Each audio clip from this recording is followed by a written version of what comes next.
Hey everybody, it's Ren Carothers with your Future Stars forecast for Future Stars Friday, but it's a Tuesday. It's a 2-year-old Tuesday, but we're going to talk more than just 2-year-olds today because I have a very special guest, and because of that special guest, I'm actually going to work my way backwards from the action that happened this weekend. So let's start it off at Belmont Park. We had the fraternity that was on October 11th.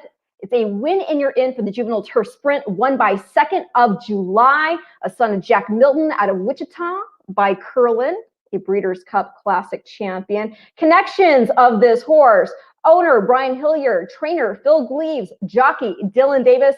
That colt is now 2-4-2. Again, that is 2nd of July, winning the fraternity at Belmont Stakes, a win and you're in for the juvenile turf sprint. Also at Belmont, we had the Frizette, which day out of the office won. That is a win and you're in for the juvenile fillies. She is by Into Mischief out of Gotta Have a Dream by Indian Charlie. And now she is 3 for 3 for owner Tim Ham and Sienna Farm. Tim Ham also trains her. She was ridden by Junior Alvarado. And here's a cool pedigree fun fact for you. That second dam there, Chase the Raging Wind by Dejour. She's a half sister to Chase the Wild Wind, who is the dam of Breeders' Cup Dirt. Well, it was actually synthetic at the time. Mile winner Albertus Maximus, as well as Daredevil. And we just saw just the tremendous performance from Swiss Skydiver in the Preakness Stakes. She, a daughter of Daredevil, who also starred this year's Kentucky Oaks winner in She Dares the Devil. So that's a really good pedigree. Again, that is a day out of the office, winning the Frizette, a win and you're in for the juvenile fillies. We also had for the boys, the Champagne Stakes, a win and you're in for the TVG Juvenile, presented by the Thoroughbred Aftercare Alliance. That was won by Jackie's Warrior. This colt is now 4 for 4. He was following up a win in the Grade 1 Hopeful. Prior to that, the Saratoga Special. I believe he got a 100 buyer for this effort. So he is quite formidable here in the TVG Juvenile. He's a son of McLean's Music. You know, you may remember McLean's Music as being the horse. He only had one performance, but he sure made the most of it. He put in a 114 buyer on debut. He's a really bred horse, McLean's Music, and he's just been siring really talented horses left and right. This colt, Jackie's Warrior, is out of Unicorn Girl, and her sire, you may have not heard of him. His name is AP 500.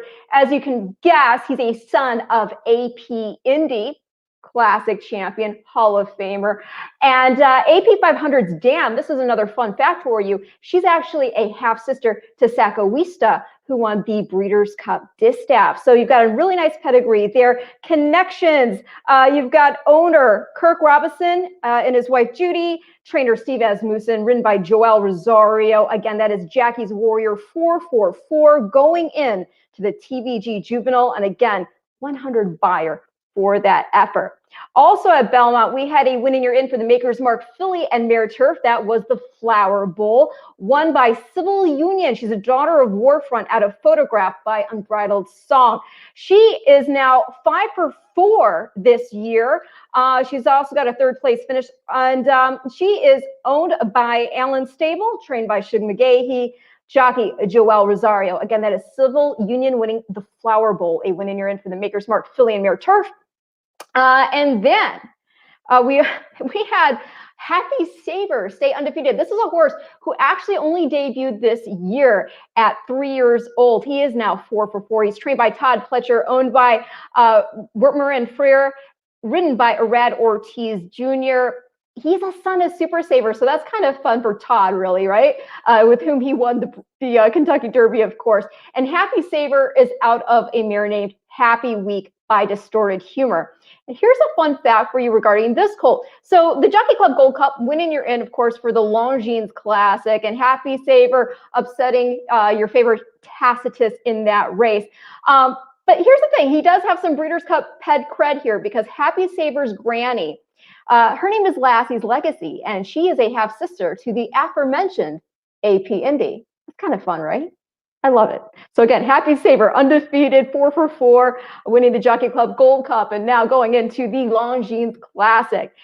And now this brings me to a really stellar performance we saw in the J.P. Morgan Chase Jessamine, won by Aunt Pearl at Keeneland. This is a win, and you're in for the Juvenile Fillies turf.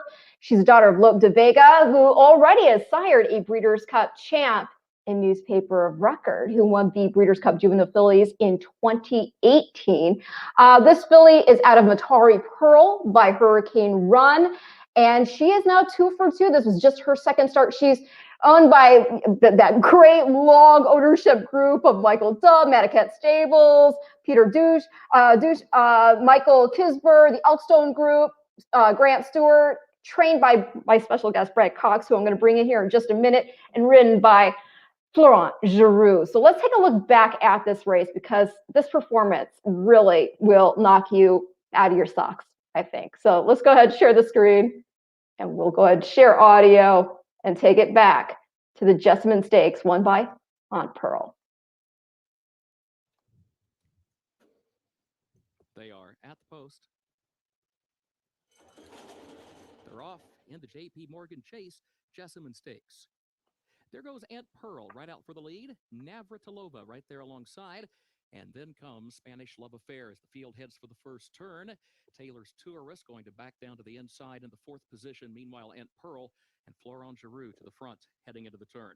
It is Aunt Pearl who gets down to the rail to save ground around the turn, leading Navratilova, who will follow suit in that 2nd position, separated by a length and a half, 2 lengths now, the top 2. Taylor's Tourist 3rd. Spanish Love Affair is in 4th. Gambling Cat is 5th, caught 3 wide, moving off the first turn and onto the backstretch. Momentous Miss is 6th. Arm Candy moves by from 7th. Lazy Summer Day is 8th, and Gracia 9th. Battaglia 10th, and Beautiful Star last of 11. Opening quarter on the board in 22.28 seconds. Aunt Pearl is the leader. Aunt Pearl, plenty of pace up front, leads at a length. Navratilova now just off her flank, and Navratilova starts to inch forward toward the outside. Spanish Love Affair moves into contention 3rd. 46.65 seconds for that opening half mile. Into the far turn they go. Aunt Pearl, the leader, by only a half length to Navratilova. Spanish Love Affair, Gambling Cat, who angles wide in 4th, 3 lengths off the lead. Taylor's Tourist looking for running room in 5th, down toward the inside. And Gracia has to go wide from 6th, 8 lengths from the front. Aunt Pearl is at the quarter pole, leading Spanish Love Affair and Navratilova. Aunt Pearl chased by Spanish Love Affair, coming to the final furlong of the J.P. Morgan Chase Jessamine Stakes, and Gracia goes to 3rd. Aunt Pearl opening up by 3 lengths, 3.5, 4 lengths clear of Spanish Love Affair. It is Aunt Pearl backs up that stellar debut with a victory in the J.P. Morgan Chase Jessamine for Florent Giroux. Spanish Love Affair was home 2nd, and then Gracia got... Okay, I wish you could see the fractional times in there. I know my little logo was blocking that, because this filly, in winning the Jessamine Stakes with ease, by the way, you saw how easily she did it. She broke a stakes record that had been held since 1999. That stakes record was 142 and 21 100ths. This girl put in 140 and 86 100ths. Let's bring in her trainer, Brad Cox. Dear goodness. Hi, Brad. Hey, Ren, how are you? I'm doing well. I got tongue-tied at the top of the show, just bringing people in to watch, because I know we have so much coming up, so many great horses to talk about, that just calling it the Future Stars Friday forecast doesn't do it justice. But we're going to start talking about the 2-year-olds. I got to say, when I saw this performance, and then I watched your follow-up interview after her win, I felt that even you had a feeling, you knew that she was always special, but I feel like even you were just taken aback by that performance. Am I right? Yeah, for sure. I mean, anytime, you expect them to run big, they still have to go out there and do it, but we expected a big effort out of her, and she gave it to us. She, like I said, in the post-race interview, she's obviously shown us talent from the start. She's very fast, and her weapon is her speed, and she has a very, very high cruising speed. Well, she also has a very nice pedigree. I already touched upon that a little bit, being by Lope de Vega, who's already sired a Breeders' Cup winner in Newspaper of Record. But on that bottom side, too, her dam, Matari Pearl, is a full sister to multiple grade stakes winner, multiple Group 1 place and Grade 1 place, Lucilla. And the great-grandmother there is a full sister to a multiple Group 1 winner, Millionaire, leading sire in Monsoon. So she's got a great pedigree. again, it was the ease with which she did it that was so impressive. Now, I also know that during that interview, the post-race interview, you were talking about how she's always been a bit headstrong. Do you feel like she, Flo really got that energy harness, and this is something that she, is not going to be a hindrance to her going forward in the Breeders' Cup Juvenile Fillies turf, and that her mind is getting straight on track? Or do you think that little bit of edge is what also helps her to just, get the edge on her foes? Well, I mean, once again, she's very fast, and I mean, we're not going to try to take that away from her. But she's doing it within herself, and mentally, she's, I think we shipped her over to Keeneland like 4 days prior to the Jessamine. So, I was there actually every morning with her, just kind of watching her and making sure she was, handling training and, schooling well, and she took everything in extremely well. And then, lots of times with a young horse, having only run once or 2 or 3 times, that can go you kind of pick up if it's going to go the right way or the wrong way. And everything was real positive leading up to the race. So I felt confident that she would,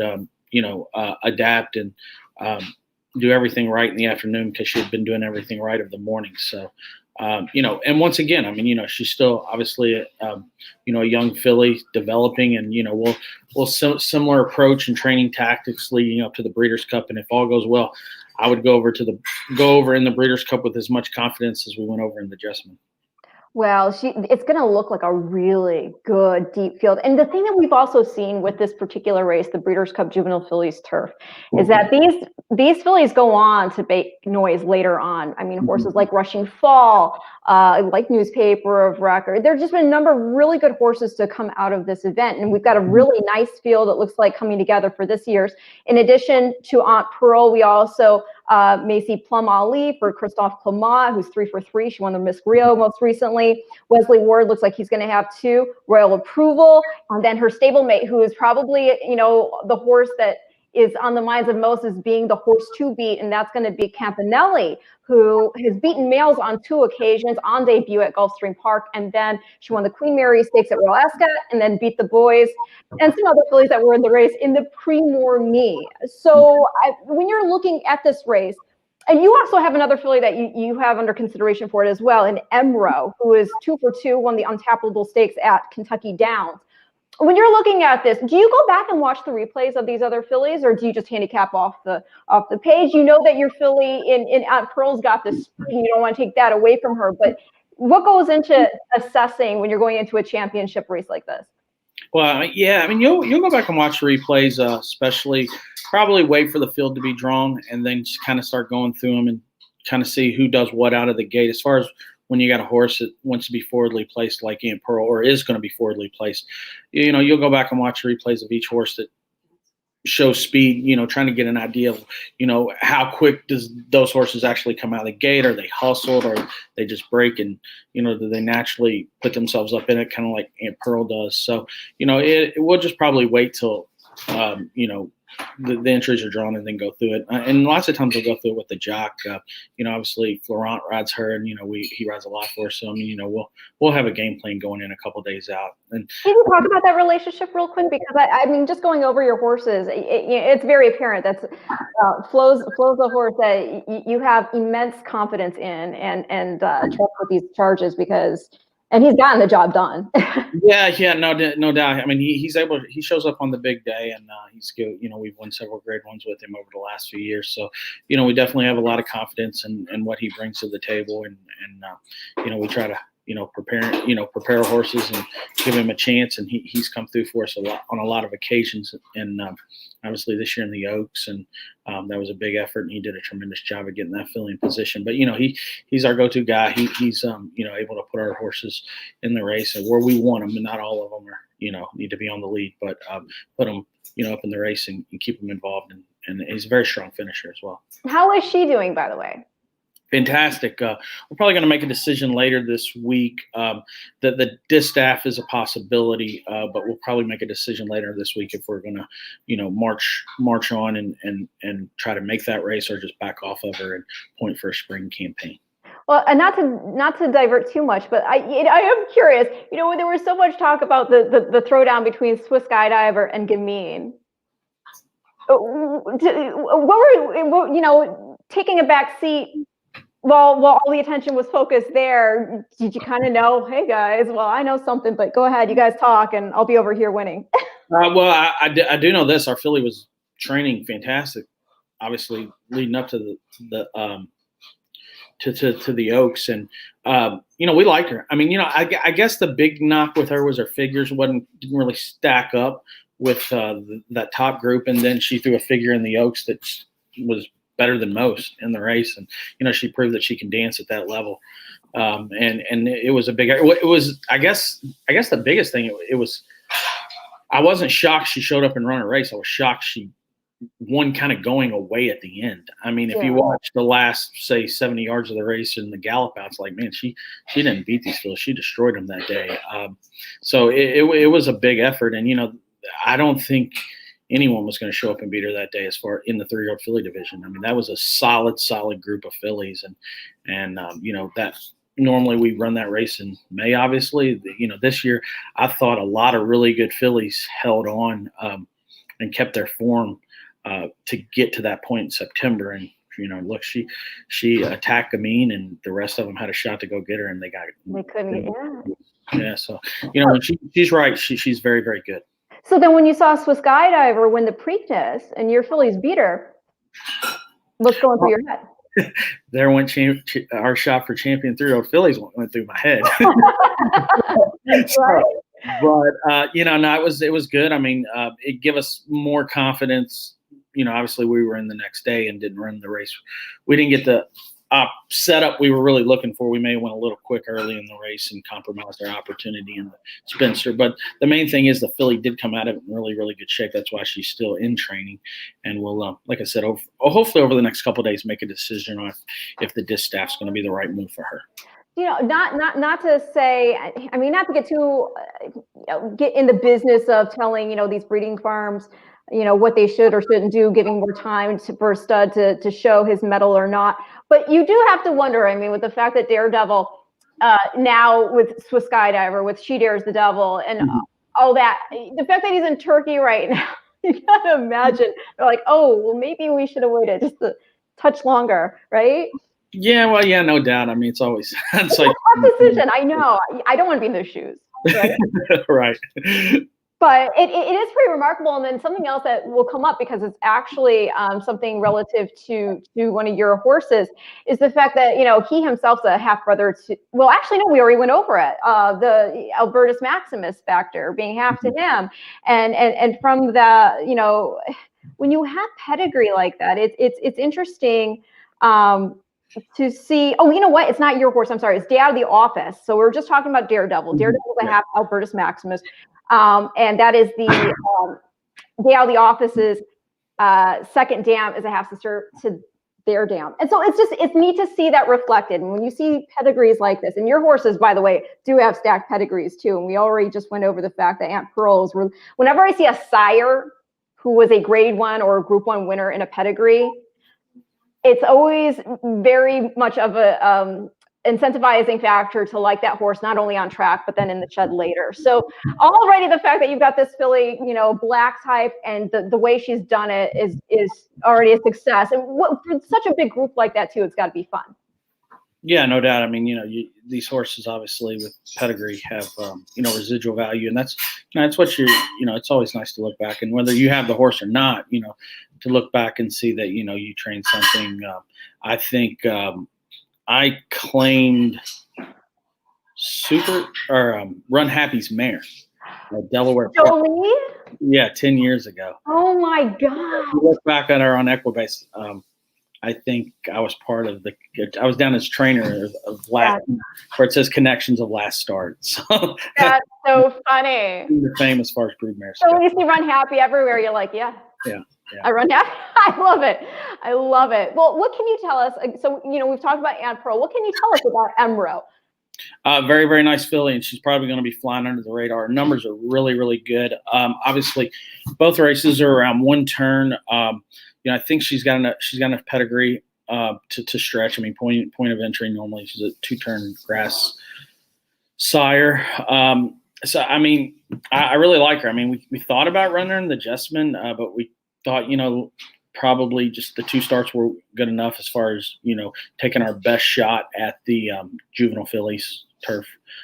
So, I think she's set up for a big race. She's a really good looking filly that's, breezed last week. I think she actually breezed last Friday, breezed extremely well on the dirt. And, we're just real happy with how she's moving right now. So I think she's going to be a factor. I really do. So she's owned by Cuba Racing. Mm-hmm. And Sean Bridgman was aboard for that win last out there in the Untappable Stakes. You mentioned point of entry, and I think that's a horse. He just comes, when we're talking about these black type pedigrees. I mean, that's a horse. He himself, accomplished racehorse, and Pine Island is, I believe, half sister, and then it's just that deep family that goes to Gold Beauty with Sky Beauty and all that. So it's nice to see class reflected in here, and so we won't let her go under the radar. So she's on our radar now for sure. Emro, again, juvenile turf fillies, is a contender there for sure. But you also had another big performance in a win, and you're in this weekend. Or what day was it? It wasn't this weekend, but it was the weekend prior. Time right now, especially under restrictions, it feels like it's all one big just a glob of time. I don't know what it's like for you going day in, day out. You still have to go to the barn. You still have that routine that you're following. What has it been like? I mean, it's pretty much business as usual. I mean, it's every day. Did you have to change up any plans for your horses, especially? I think it really affected a lot the 2-year-olds in particular, with some of the racetracks having to suspend racing for a bit. Yeah, I think the 2-year-old programs were a little bit slower to get started. I mean, we were in spots where we couldn't take 2-year-olds quite as early as we could because of limitation to stalls. And I think the limitation to stalls was more due to, racetracks not wanting, help moving around. So that was probably the biggest thing in the spring and the summer as far as, the 2-year-olds being able to come in. So they got a little bit slower start than normal. I look back at one point and noticed that I think we were about 3 weeks or a month behind, like our debut 2-year-old winner from last year, this year. So, I think things have caught up pretty much normal now, but it was a little slow to get the 2-year-old started this summer. Yeah, well, they're sure coming roaring now. We're going to talk about Essential Quality here, who won the Claiborne Breeders' Futurity. That's a race you won with Nick's Go last year. I didn't have Nick's Go. Oh, but you have him now. Oh, by the way, we're going to want to talk about him too, but we'll wait till after we're done him. But okay, well, Nick's Go won the Breeders' Futurity. Yes. In any case, and then this whole Essential Quality sure showed quality. He's now 2 for 2. He won his debut at Churchill Downs by 4 lengths, and that was on Derby Day, September 5th. Mm-hmm. He's got a great pedigree. He's by Tappet, and he's out of a half sister to Folklore, who won the 2005 Breeders' Cup Juvenile Fillies, was Eclipse champion, 2-year-old filly. So the pedigree's there, the talent's there. We're going to take a look back. Generally, when I show replays of whether it's a Breeders' Cup winning you're in or a Breeders' Cup race, I generally show stretches, but with the 2-year-old races in particular, I kind of like showing the whole thing because I think the start's very important for these babies. So we'll go ahead and show that here. Share screen, share audio, and then we'll take it back to the Claiborne Breeders' Futurity featuring Essential Quality. They're off. Claiborne Breeders' Futurity. Striker from the inside, super stock down toward the rail. Here's Notary moving forward, and now Essential Quality starts to move up on the far outside from 4th as the field heads for the first turn. Up Striker gets over to the rail, has the early lead by a length. Essential Quality out toward the center of the track. A wide trip around the first turn, but moves up past traffic into the second position. Superstock is 3rd, down toward the inside. Wrestled back toward the rail. Notary alongside that one in 4th. King Fury, 3 wide off the first turn in 5th. Keep Me in Mind between horses 6th. Calibrate in behind horses early on in 7th. Founder to the outside from 8th. And then a break of just over 3 more lengths back to Dixie's 2 Stints, who's last of 9, 23.97 seconds, the time for the opening quarter. Here's Essential Quality moving up. Essential Quality to challenge Upstriker for the lead. Top two matching strides. A length and a half to the good. Notary between horses is third, a half length. Superstock fourth to the inside. King Fury far outside. Caught wide now heading to the far turn in fifth. And Keep Me in Mind. Calibrate still sixth from the front. Joined by Founder. And Dixie's two stints is last. 48.86 seconds the time for the opening half mile. Essential Quality on the outside puts ahead in front. Upstriker still there, but second toward the inside. Then a gap of three back to Superstock in third. The leaders are at the quarter pole now. King Fury in fourth. Keep Me in Mind is fifth. Founder goes wide from sixth. Calibrate is still far back, a good 10 lengths off the lead. Top of the short stretch, Essential Quality moves forward and takes the lead from Upstriker and opens up by 3 lengths coming to the final furlong. Superstock moves to the outside, coming to the 16th pole. Keep Me in Mind runs late between horses. Essential Quality, though, has opened up by 5 to Keep Me in Mind and Superstock. Essential Quality, Luis Saez to win the Claiborne Breeders' Futurity. Keep Me in Mind was home second, and then it was Superstock.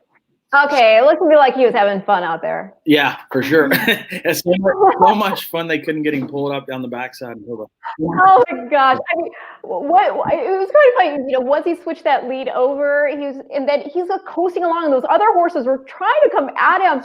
And sometimes it's a matter of, they flatten out and he can still go a little bit slow. But it looked like he was just like, hey, I'm still having fun. Let's keep going here. Yeah, he's got an unbelievable amount of stamina. He's a very nice colt, and he showed it.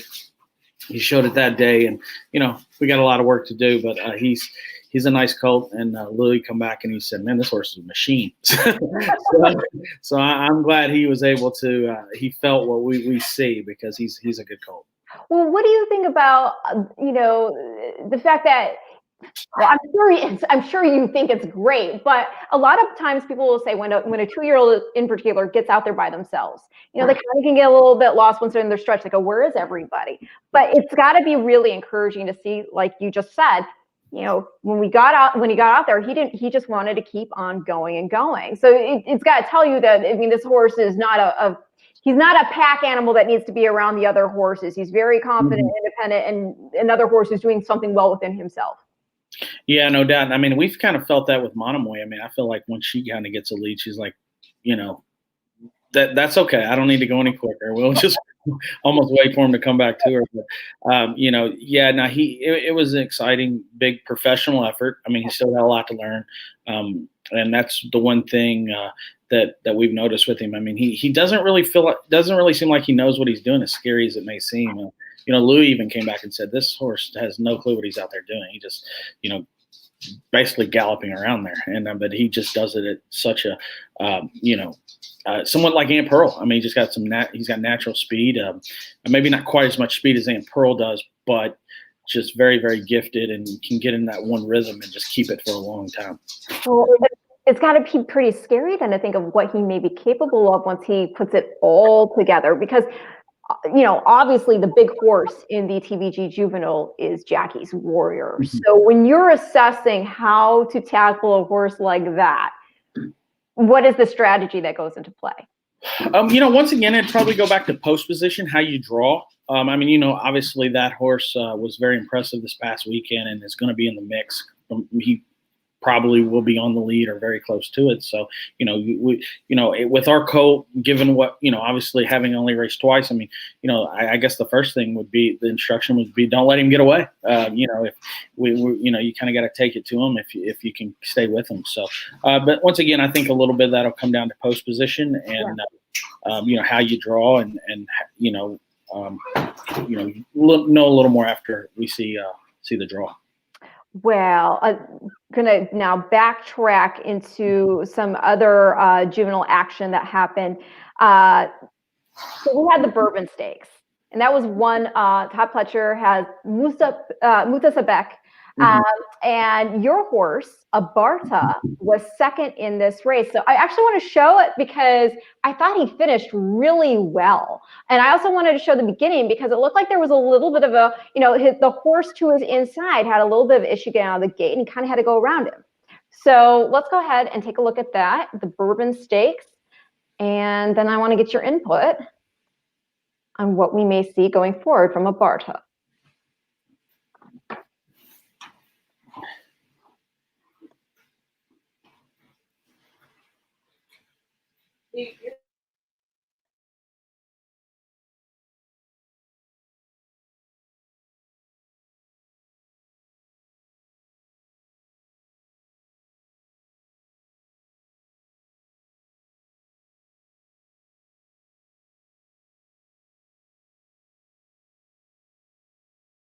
Turn. Arrest Me Red is up close in the fourth position. Blame the Booze went wide into the first turn. Meantime, ground-saving trip for Into the Sunrise hugs the rail, moves up and has the lead now by a length. Blame the Booze second by a length. Arrest Me Red is third by a length and a half. Barrister Tom goes in the fourth position. Indy Tourist fifth. Spyglass sixth on the outside. Abarta is seventh. Nathan Detroit is in eighth. Really Slow is ninth. Private Island is 10th. Utazabek last of the 11.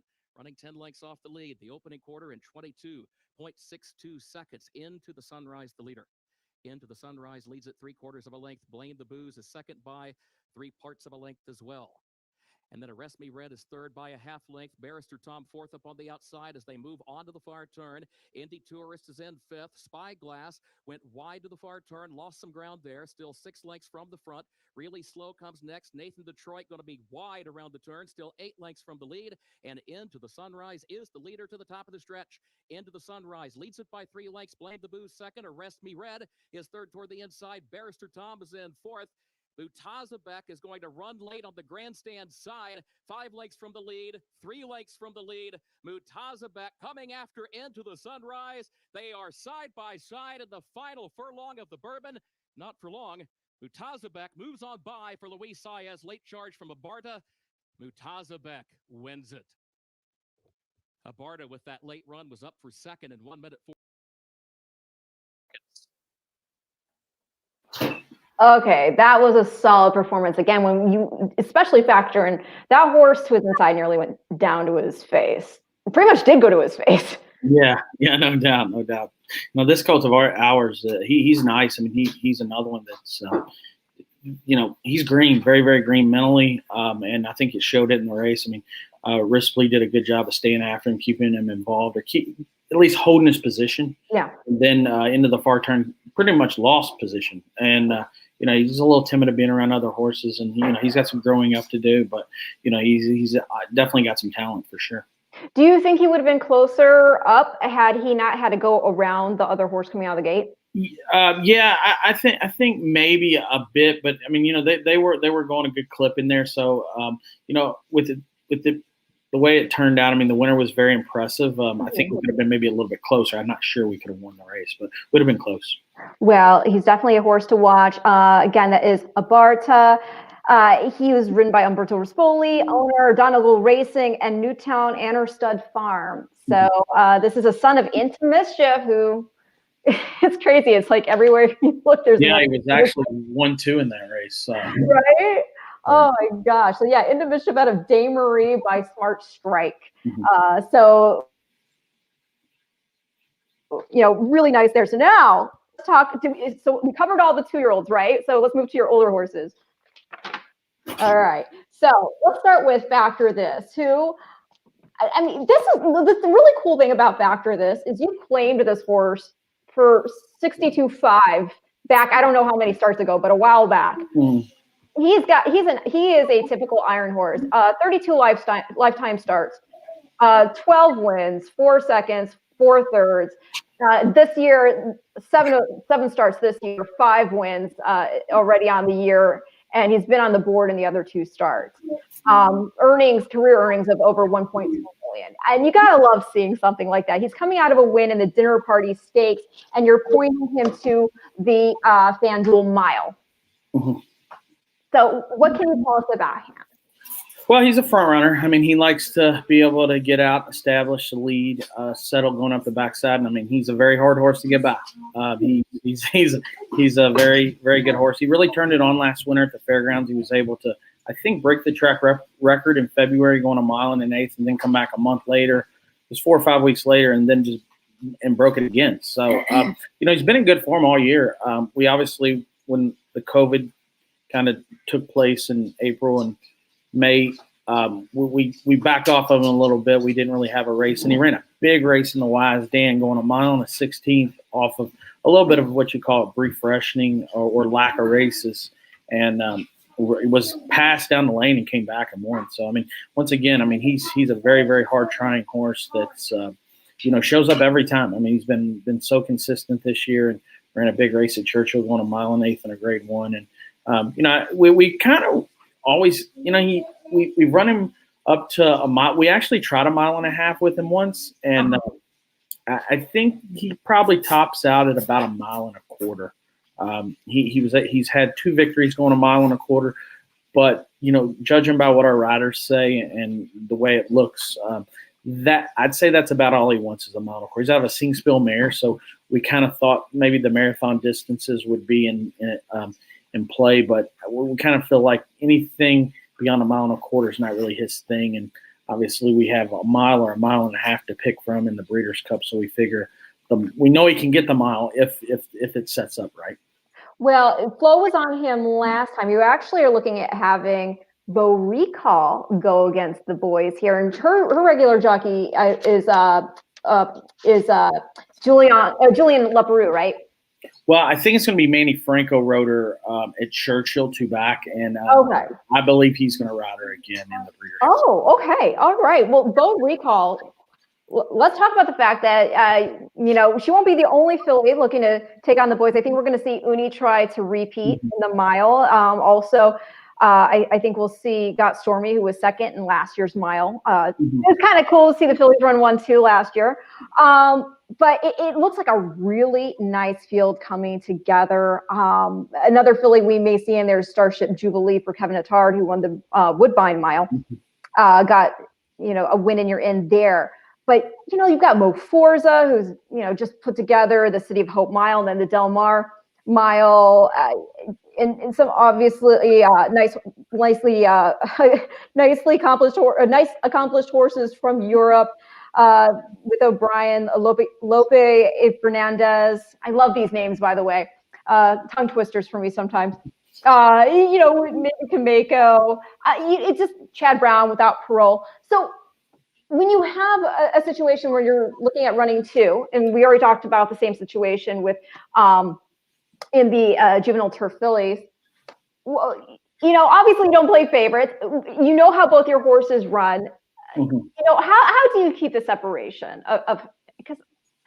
Well, in that case, it's going to be easy. I mean, one horse likes the speed, right? The lead, and the other one is a stone cold closer. So, I mean, it really doesn't affect when. And really, when you're running 2 against each other, that's how you prefer. You don't want 2 speed horses if you can keep from it. But sometimes if we obviously at the end of the day have to listen to the client's wish list and what they want to do. But we try to adjust and do what's right for the horse and give every horse the opportunity to win. And in this case, these 2 horses that we're saddling shouldn't be getting each other's way at all. If anything, I mean, factor this would complement Bo Recall's style. Yeah. But if there's, if he gets to do things the way he wants them, he's going to be hard to get by. So, it'd be nice to run 1-2. That's all I know. Well, she put in a stellar performance there in the Churchill Distaff turf mile. And then she followed up with a respectable second place finish to Uni in the First Lady. And that's where Uni got her actually win in your in for the filly and mare turf. But like I said, I obviously think we're going to see her in the mile. Other horses to get birth into this race, by the way, and I should definitely give them a shout out. Raging Bull won the Shoemaker mile to get in. Halliday, the 4-star Dave. Ivar won the Shadwell turf mile. And Circus Maximus, the Queen Anne Stakes. So again, it's a really nice field. Now, Bo Recall herself, we actually talked about her a little bit when I had Mark Taylor on, because Medallion Racing is part of this group, owned in partnership with Slam Dunk. So, they were talking about the fact that Sir Prancelot, it's kind of fun to see a filly by him doing well. We saw Lady Prancelot go from Future Stars Friday not showing up to becoming a Grade 1 winner. So what do you make of the filly? She definitely has a lot of talent. Do you think she favors the sire, favors the bottom side? She's out of Greta d'Argent by Great Commotion. Well, that's a tough one for me because I don't really know the pedigree that well. I do know that I do know that the people in Southern California really do like that sire. Yeah. I know that much about it. But as far as the filly, I mean, she's not big. I mean, she's kind of small. You'd look at her, you wouldn't think she made over $1 million just off physical appearance. But she's almost $1.5 million. Yeah. I mean, she's as game as they get. In the last quarter of a mile, she runs about as fast as anyone. So, once again, she does need a setup, and hopefully, I think in a big race, a good sized field, she's going to get the First Lady. She ran a great race. There was a little pace in there, but short field probably was given a little bit too much to do. Was a little behind Uni. Needed to probably keep her a little closer, but did run a very, very respectable race, and was able to run down newspaper record at 8:01. Yeah, 8:01. So she's as honest as the day is long. I know. So now you finished in front of newspaper of record, in back-to-back races, like you just mentioned, winning that Longines Distaff Turf Mile there at Churchill, and then finishing second to Uni, but ahead of newspaper of record. So that's, I mean, it's kind of cool. I mean, obviously we've thought a lot of newspaper of record being a Breeders' Cup champion and showing. I think that was a filly that in between she had to put some stuff together. But definitely a horse with a lot of talent who looks like we're going to see in the mile as well. Not confirmed. Obviously she has choices, but I think that they probably like to keep her to the mile distance. Right. So let's go ahead and now talk about Arklow, because I just think he's such a cool horse. He's got 29 starts. I mean, Bo Recall has 30. You really do take such great care of your horses. The longevity you get out of them, you pace them well, and they reward you in return. So 29 starts, he said 7 career victories, 7 career seconds, and 2/3. He got that first score of the year in the Calumet Farm Kentucky Turf Cup Stakes, which is a grade 3 event. But he's an honest racehorse. He shows up. So how do you feel he's training into this right now? Looking at the Breeders' Cup Turf. Better than ever. Great. We put the blinkers on him after. I'm going to blame myself. I ran him back in 6 days at Monmouth in the UN after kind of somewhat of a flat effort at Keeneland. And I think I probably did it a little bit out of frustration, knowing the horse was doing well, but just not really getting what we wanted out of him. We went to Monmouth. He was last, kind of circled the field, come running.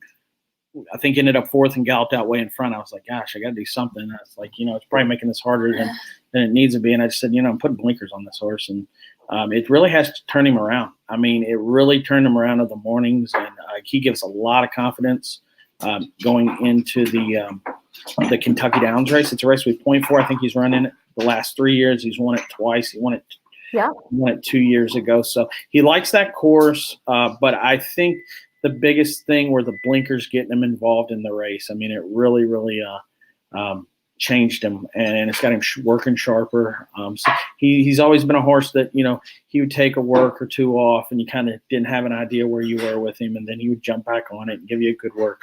He's been much more consistent of the mornings and in his works with the blinkers. He doesn't wear them all the time, but it's definitely got him sharp. He physically looks amazing. He's moving great. So,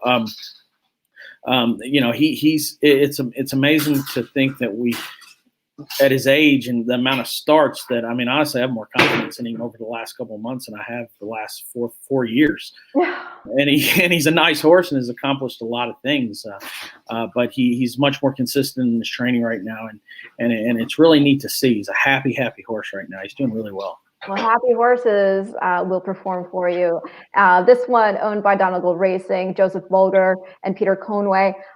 Flo was aboard for that victory.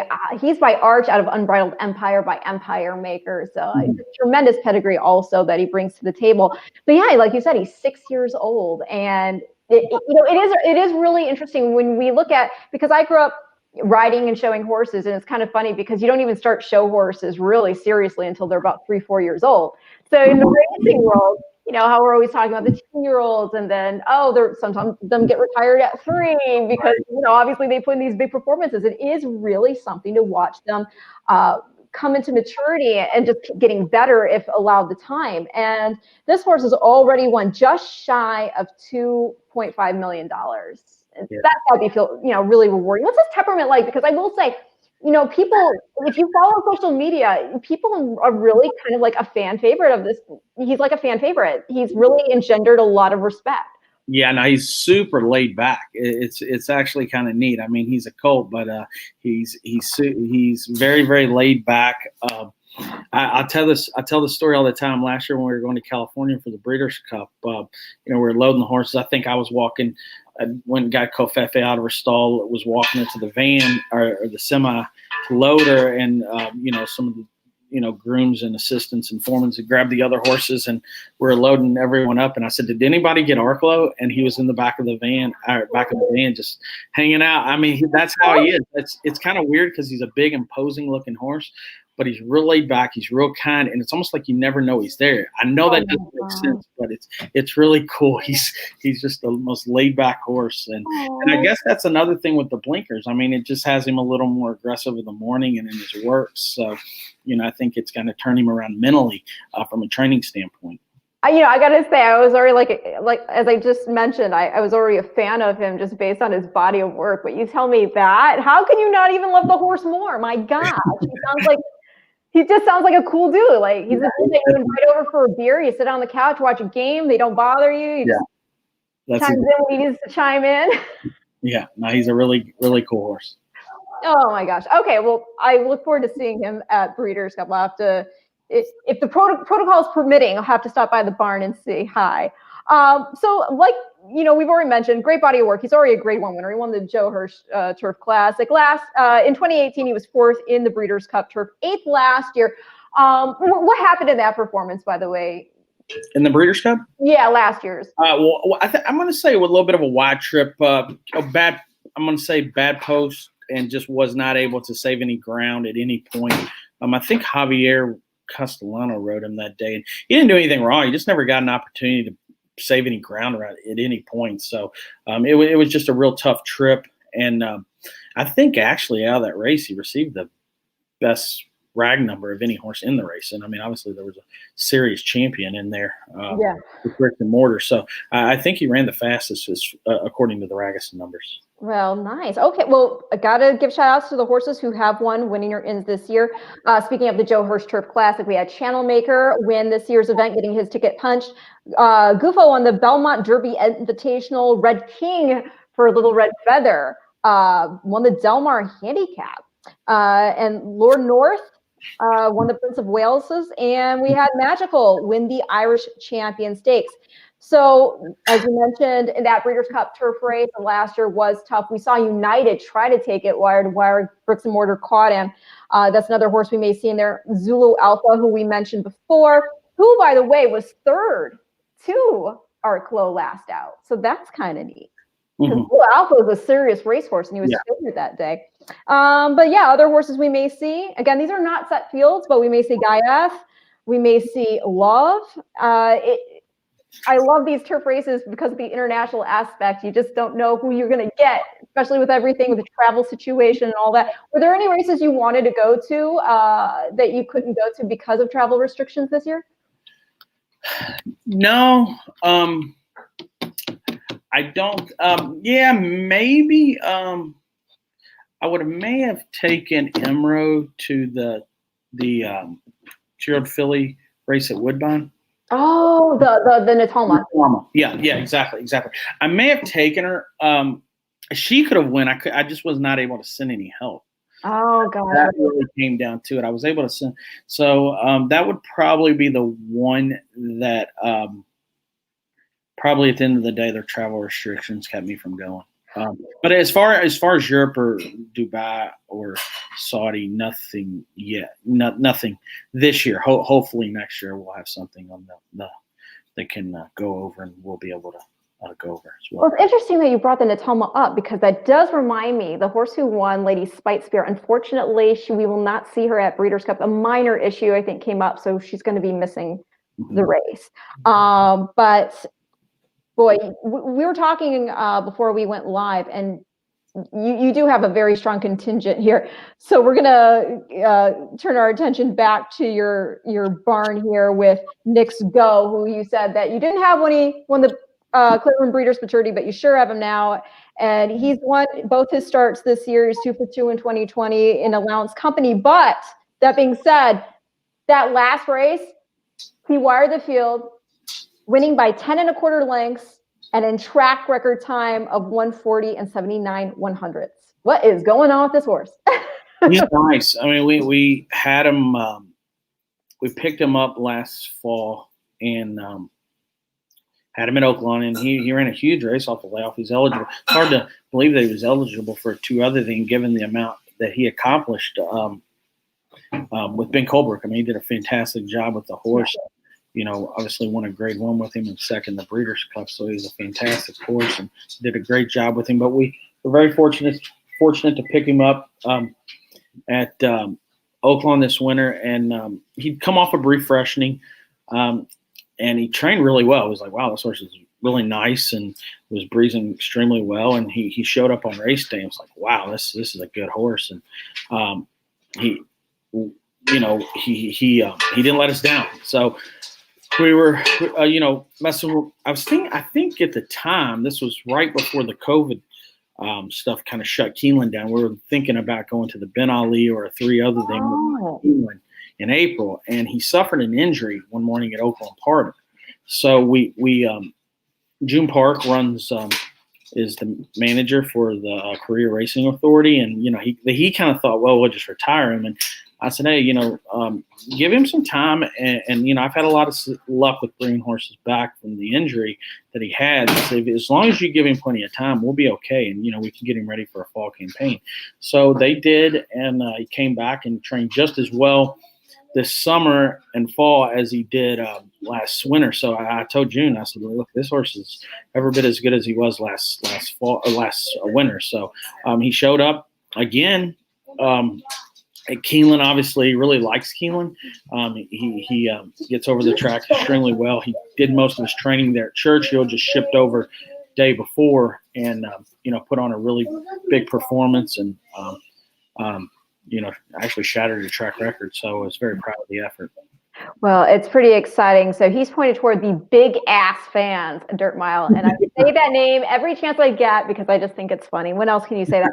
And I mean, think about it. You win, you're going to get a blanket that I'm guessing is going to say big ass Dirt fans on it, right? Yes. That's fun. Come on. So it looks like the horses that you may be contending against in here. Vekoma, who actually got his ticket punched Breeders' Cup twice, winning the Run Happy Carter handicap, as well as the Run Happy Metropolitan handicap, aka the Met Mile. You got CZ Rocket in there, won the Pat O'Brien. There's some other horses in there that we may not confirmed yet. Again, these are just names thrown out there. Like I believe War Will might actually be going back to dirt and looking on the mile here. So with this race in particular, now you're jumping from, again, the allowance condition to a championship race. But when you have a horse put in a performance like that, I mean, you're not as intimidated, right? I mean, he was already a Grade 1 winner at 2.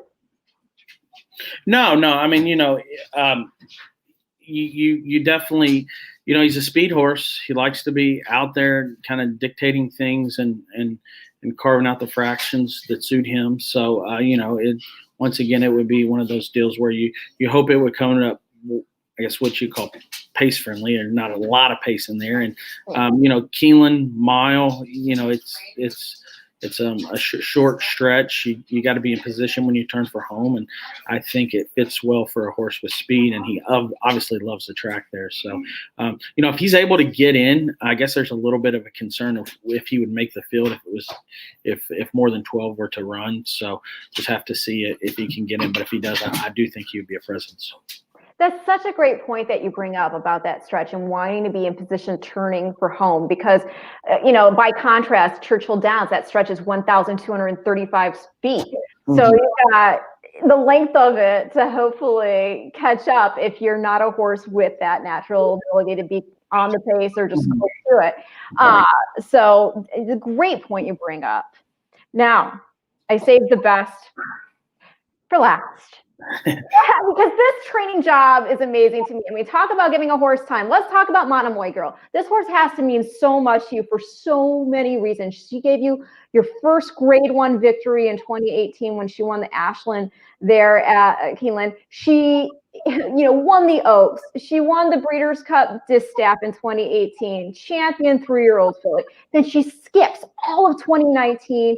And she's back here in 2020 with a vengeance, undefeated this year. I mean, she's won the great, those wins include the Ruffian Stakes and most recently the Grade 1 La Troy. And she's going to be now shooting for her second Breeders' Cup Distaff. Only 3 horses who have ever won 2 Distaff, and all 3 of them are in the Hall of Fame. I'm talking about Bayakoa, talking about Royal Delta, and Beholder.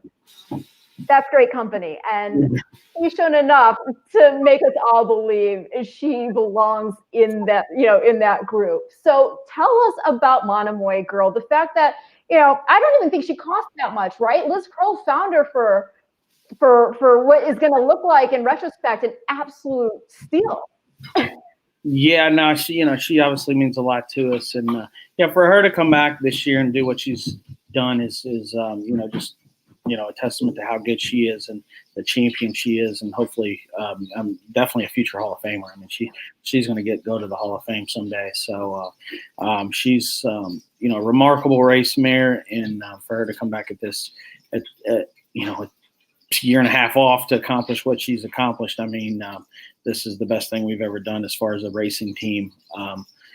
To get her back to this point and this stage is just, a testament to the team that we have in place and the people, throughout the barn. I mean, the groom, the hot walkers, the riders, everyone that's, been involved in this journey to get her back is, just amazing. And, a lot of great horsemen surround her. Wow. Can you explain to the viewers who don't know, why did she need that much time off? Well, the first time she was coming back, she had, it would have been March of 2019. She had a colic episode. She was in pain, and she just didn't. She just wasn't right internally, and she was in the clinic for. I can't remember exactly how long, but she was there for several days. I mean, we drove over and checked on her a couple times, and she pulled through and she'd lost some weight. So it was kind of like she was pretty much ready to run, and then she lost weight, she lost some muscle tone, so she needed to be kicked out and on just green grass. And then we sent her to WinStar. They did a fantastic job with getting her back, and so then brought her back in the summer. She put on weight. She looked fantastic. I was happy with the way she looked. We brought her back, and she was probably, this would have been in September of last year, and was back breezing and kind of really close to running. I mean, enough to start looking for races. I'd say we were maybe 2-3 weeks from a race, 3 weeks at the most. And we thought, we could get one run in her and maybe look at the Breeders' Cup if she showed us what we needed to see. And she breezed one morning and just didn't really – that afternoon we just noticed she wasn't quite right moving when we got her out to walk her. And, immediately just pulled the plug and, sent her over to Lexington. And, didn't see a whole lot on her, thought that, she'd done something up high like a pulled muscle. And, at that point starts running through your head, this is a champion 3-year-old filly that's going to not have a race this year. So, time's ticking, and it's probably, time to pull the plug. But the guys that own her, credit goes to them for giving it one more go. And we had the time. We thought, we'll give it another shot. And if, we'll start training her in, say, December, January. And if it doesn't work out, we can just put her in foal and sell her in November, or they could sell her at one of the other cells, or, whatever they chose to do. But we got her back going, and we took our time. We really, really took our time. We were really, really slow with her, brought her along nice and easy, and she responded well. And she was ready to go there probably, I would say, toward the end of April, she was ready to go. She had some fantastic works at Keeneland. I thought about shipping her to Oaklawn for an allowance race, and just needed to see a little bit more out of her. And I thought, I don't want to ship her to Runner and Churchill had released their book, and there was a race opening day, so it worked out extremely well with that allowance race on opening day of the Churchill spring meet. Wow, she's just exceptional. Just going over again this training job of making sure she's right. I think that's part of the thing that is so important with any, it's one thing to take out a trainer's license. It's another thing to actually be a true horseman with your trainer's license, and to notice, something being off and being able to catch that before any more pressure had been put on is a testament to the fact of why you have her running at top level now. There's probably been a lot of good horses who something went unnoticed and people kept going, and instead of just taking some time off and coming back at elite level, a horse had to be retired. And it's just amazing what she's put together. She's had 14 lifetime starts, 12 victories, and those 2 losses, she was second. She's won just under 3.4 million already. And as I said, if she wins the Distaff for a second time, she joins the company again of just some of the all-time great names in Bayakoa, Royal Delta, and Beholder. Mm-hmm. The horse that may be in there, having won a Win in Your In the Alabama, is Swiss Skydiver. Mm-hmm. Now, Swiss Skydiver also won a Win in Your In to the Breeders' Cup Classic, winning the Preakness over the Derby champ Authentic. What do you make of the race if Swiss Skydiver's in versus, do you want to compete against the best 3-year-old filly and say, yeah, Monomoy beat her too? Or were you like, you know what, why don't you go Classic? My horse can probably beat you, but let's continue the path. No, I mean, look, it's totally, they'll make the right decision for their horse, and we'll be ready race day. So, I think it'd be really good for racing if she shows up in the Distaff, and I think it would be probably maybe the most watched race on the card. It could captivate some people that may not watch the Breeders' Cup otherwise. So I think it'd be really good for racing if those two showed up, even though they haven't met. But it'd be a good storyline. I mean, obviously our filly's undefeated this year, and we're looking forward to racing against Midnight Bizou, and I think that would have been the ultimate matchup. That would have been fantastic for racing, given those two hadn't met since the Breeders' Cup of 18. And but listen, that I don't think anything can be as good as that was. This would probably be the second best thing. So it'd be pretty awesome. And if you beat a horse like Swiss Skydiver, and let's say something funny happens in the Classic, you could certainly make the case for Horse of the Year. Yeah, some of the owners have said that, and that would be really neat. It would be great, it'd be fantastic. But once again, I think the biggest thing is our filly. We've just kind of managed her, been very cautious with her, and she's training really well. She's someone asked me the other day, is there any differences in her at 5 and 3? And I said, absolutely. She's bigger, stronger, and faster now. She shows it, and I think her figures are showing it as well. And that's another thing. We could have went in the Spinster. We just kind of thought, she's running big figures off 8 weeks, and she's going to get 8-9 weeks between the La Troyenne and the Breeders' Cup. So we figured, she showed us that she doesn't need a race every 4 or 5 weeks to run a career best or a lifetime best. So I think she's if she's doing as well November 7th as she is today, she's going to be tough. Well, Wayne Harrison, believe it or not, because he got a wager in England there. He got 4-1 on her, and it was a future wager. Wow. And that's a good price. That's a very good no pressure, but he's counting on you so he can get better than what we're going to get over here on her. But I should follow up. We talked about Arklo's temperament. What's her temperament like? Is she sassy? She's a redhead. Yeah, no, she's tough. It's funny, she's tough in the stall. Like when you go to, she really likes Darwin, her groom. She likes me when I got a mint. That's about it. very feisty in her stall. She's very good around Darwin. Darwin's groomed her since she was a 2-year-old, and he knows how to handle her, and she respects him a lot. As far as a lot of the other people, I think she just wants a mint off of them. That's kind of her thing. But once she's out of the stall, she's pretty easy to deal with. She can be a little aggressive galloping, but other than that, she's very professional and straightforward, and somebody, I would say easy to train. I mean, she's not super difficult at all. Well, if you're on Twitter, you should check out Liz Crow's account, because she posted some photos from today, I believe, of Darwin with Monomoy girl, and just commenting on how fantastic she looks ahead of the Breeders' Cup here. She's at Churchill right now? Yes. Okay. And when do you generally ship over to in a situation like this? I don't have an exact day.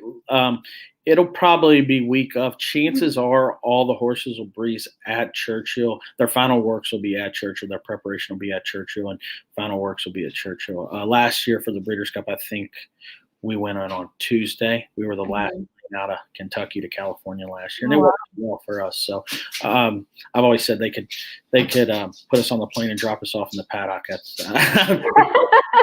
the better as far as I'm concerned. But really interesting. It depends on the horse, the individual. I mean, we do like school. We do like for them to have a little dress rehearsal a day or two before. But as far as training on the track, I mean, they just really need to see it. I mean, it's not as if they're going to, it's going to change a lot. And I don't really like changing surfaces a whole lot. As far as my breezes go, I'm kind of have a comfort zone there at Churchill, and do a lot of shipping out of there. So we ship out of there with confidence. About how long is that van ride? About 2 hours because of how? Oh, no. It would probably be an hour and 15 minutes. Oh, that's not bad. Yeah, it's not far at all. Keeneland's not. Churchill to Keeneland is probably hour 15, hour and 20 minutes. Oh, okay. Because I thought, obviously in the van, the guy's driving like 60 on the highway. Precious cargo, right? Precious cargo. Yeah. So I actually am going to close the show with showing the replay of her winning the 2018 Longines Breeders' Cup Distaff. But before we get to that, I do want to get some follow-up, because she's not the only horse you've won a Breeders' Cup race with. Obviously, Covfefe, hello. So not only did she win the filly mare sprint in 2019, she was named champion female sprinter, champion 3-year-old filly. I don't know the last time that's ever happened. She might have actually made history with that, champion 3-year-old. Yeah, I would think so. Sprinter. I don't know for sure, but I would think that was probably the first. But she's in full with Constitution. When's the last time you've seen her? It's been a while. I need to admit it, and I need to go out to Gainesway and check her out. And I do miss her. Jamie Ross sent me an amazing portrait of her the other day in the mail.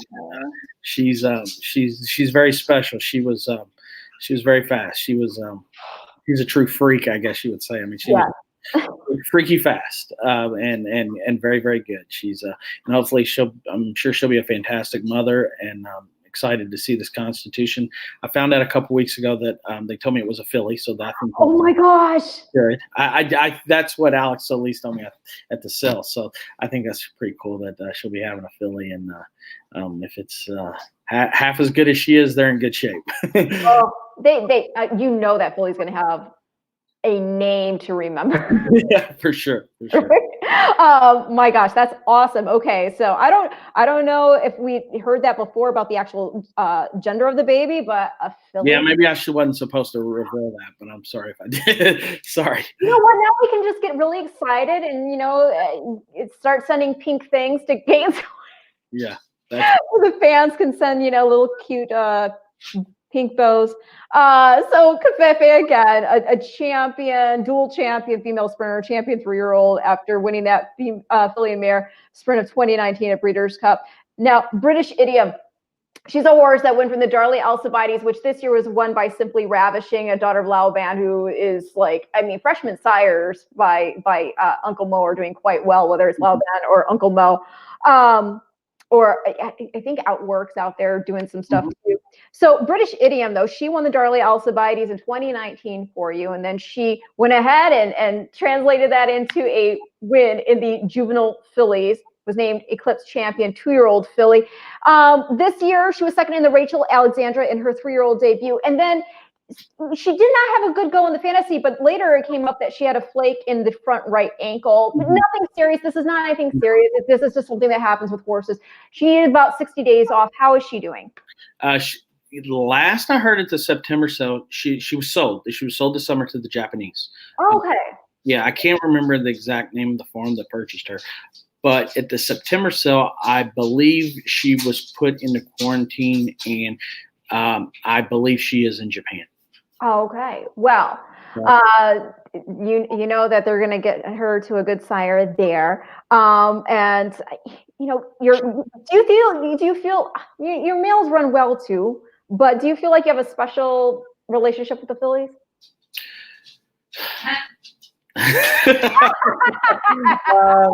Well, I'm going to say no. I don't know. I mean, the equine fillies. No, you know, look, I'm not bashful or shy about saying our goal is to win the Kentucky Derby. I mean, it's been my goal since I was a kid, I was like, I'm going to win that Derby. I don't know how I'm going to do it, but I'm going to win it. So, you know, look, you know, we've been very fortunate. And so a guy told me one time, he says, you know, you got to prove you can do it with fillies before people start giving you colts. And I was like, you know, that's kind of cool. So, great point. Yeah. So, you know, I feel like we're getting our work done with our fillies, and, you know, horses like Essential Quality are coming along. So I'm very, very happy. And, you know, we had a good run this year with our colts. We, you know, between Wells Bayou, Mr. Monomoy, Shared Sense, and, you know, we've had a very good run with our 3-year colts, and, you know, looking forward. How are those 3, by the way? What's that? How are those 3? You just also you mentioned Wells Bayou. Yes, he had a great 2020. Mr. Monomoy, Arkansas Derby, he won the Risen Star. The Risen Star. Was the first division or the second division? It was the popular. He won the faster one, the one that counted. Right. Yes. And so, but he half brother to Monomoy Girl. Yeah. And then Shared Sense. So yeah, how are 3 of them? How are all of them doing? Yeah, Shared Sense is doing well. He's came out of the Oklahoma Derby in good shape, and we're going to point for something later in November with him. He's doing really well. Mr. Monomoy's due to come back in this week. He's been over at WinStar training. He's doing really well. Hopefully he'll be back in later in the week. And Wells Bayou just came in a few weeks ago, and he'll probably get his first published work this coming weekend. So, you know, real happy with all 3. We've got, you know, Shared Senses, you know, dance a lot of dances this year, and we'll probably give him another dance or 2 and then give him a break. And then we've got Mr. Monomoy and Wells Bayou. You know, they're starting back up. Hopefully, you know, they'll be ready for the 2021 campaign. Well, I got to give a shout out also to your sons who work out there in the barns with you. It really is a family affair with the Cox family. I mean, you guys are just in it to win it as a family unit. Yeah, no, it's everybody's pitching in. I mean, we all even include my wife. She's yes.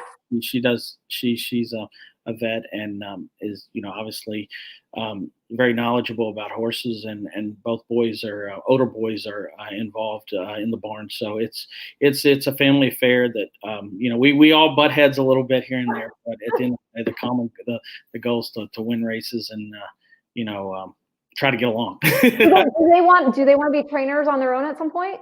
I think so. I mean, it's up to them. I think Blake's definitely going to want to train. Bryson, he likes the bloodstock end of it a little bit as well. So they you know, it'll be interesting to see where they land. But you know, they've got some years left. I think Blake talks about when I go on my own, this is how I'm going to do it. I said, well, it's going to be a while before you go on your own. So you can save that for 5, 6, 7 years down the road. Oh my gosh, it's so good because in a way, it's sort of like siring a dynasty, right? Yeah, no, for sure. I mean, it's exciting, and you know, I think about, you know, with as grueling this is, the time put in. You know, maybe someday, you know, you start wondering about, you know, how long can you do it at a pace that you want to do it. I've always said, to be successful with this, you got to be somewhat obsessed with it, and it takes a lot of time. And it's a lot of work, and, you know, maybe someday, you know, just step away from it and, you know, give them the reins and let them, you know, take it as far as they can take it. But we'll see. We'll see. Right now, I still have a burning desire, and I have not won the Kentucky Derby, so they don't have to worry about me stepping back anytime soon. Okay, everybody, anybody out there watching, if you got a nice colt, Brad Cox wants to win the Kentucky Derby. He's obsessed with winning the Derby. He's going to get the job done. If he can work with fillies who are temperamental and get them to championships, he can deal with your colts. So send them. Send them. I need to see this tune out at this point. Come on. Let's make it happen. You got the Oaks done. Let's get the Derby done. And speaking of that Oaks, like I said, we're going to end the show by taking a look back here at the 2018 Longines Breeders' Cup Distaff, won by your champion Monomoy girl. And Brad, thank you so much for your time. I really appreciate it. We've got another comment here from Wayne, by the way, before we go, saying all the best of the Breeders' Cup. Brad, top man. And then he also says regarding the Derby, you'll get it, man. Best trainer in the USA. All right. Thank you, everybody, for tuning in. And if you hang tight after this race is over, I'll actually say bye properly before I sign you off. Sounds good. All right. Thank you so much, Brad. Here we go, everybody. Let's check it out.